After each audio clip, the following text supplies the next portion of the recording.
Hello viewers, welcome to Swathi samayal. இன்னைக்கு நம்ம சூப்பரான டேஸ்டியான காரப்பொரி தான் பண்ண போறோம்.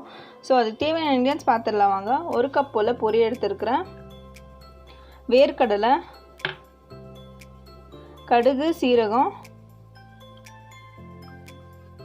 இடிச்சு வச்ச பூண்டு, மிளகாய், கருவேப்பிலை, மஞ்சள் தூள், மிளகாய் தூள், தேவையான அளவு உப்பு. வாங்க வீடியோக்குள்ள போயிடலாம். ஒரு கடாய் எடுத்துக்கோங்க. கடாய் சூடான உடனே கொஞ்சமா எண்ணெய் ஊத்திடலாம்.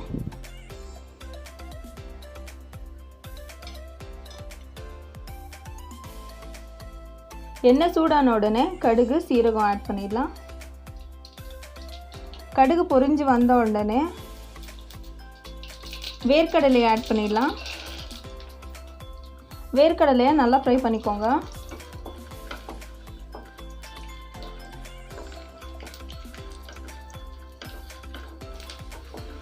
பாருங்க வேர்க்கடலை நல்லா ஃப்ரை ஆயிடுச்சு. இப்போ நம்ம கருவேப்பிலை, காஞ்ச மிளகாவை ஆட் பண்ணிடலாம். இப்போ இதையும் நல்லா ஃப்ரை பண்ணிக்கோங்க.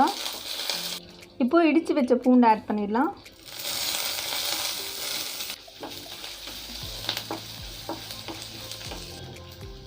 பூண்டோட பச்சை வாசனை போகிற வரையும் ஃப்ரை பண்ணிக்கோங்க.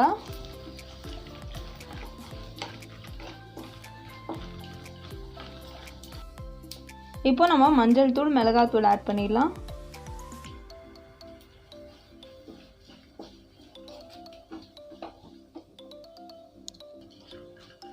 இப்போ நம்ம தேவையான அளவு உப்பு ஆட் பண்ணிடலாம்.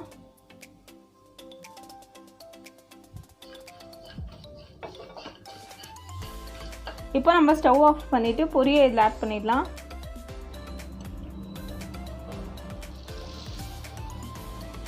ஸ்டவ் ஆஃப் பண்ணிவிட்டு பொரியை ஆட் பண்ணிக்கோங்க.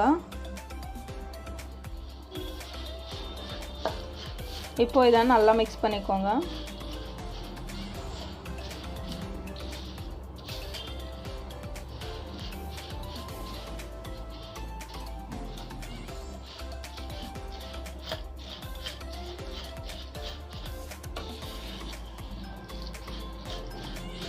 பாருங்க நம்ம சூப்பரான காரப்பொரி ரெடி ஆயிடுச்சு. இதை வந்துட்டு நீங்கள் 10 to 15 days வரையும் ஒரு ஏர்டைட் கண்டெய்னரில் போட்டு வச்சிட்டிங்கன்னா சூப்பராக இருக்கும். சூப்பராக சாப்பிட்லாம்.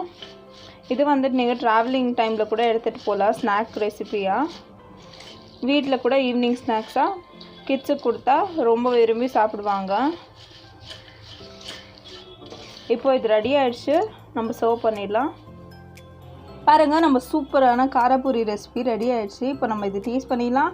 டேஸ்ட் பண்ணதுக்கு முன்னாடி நம்ம சேனலில் புதுசாக பார்க்குறீங்கன்னா லைக் பண்ணுங்கள், ஷேர் பண்ணுங்கள், சப்ஸ்கிரைப் பண்ணுங்கள், மறக்காமல் கமெண்ட் பண்ணுங்கள். தேங்க்யூ.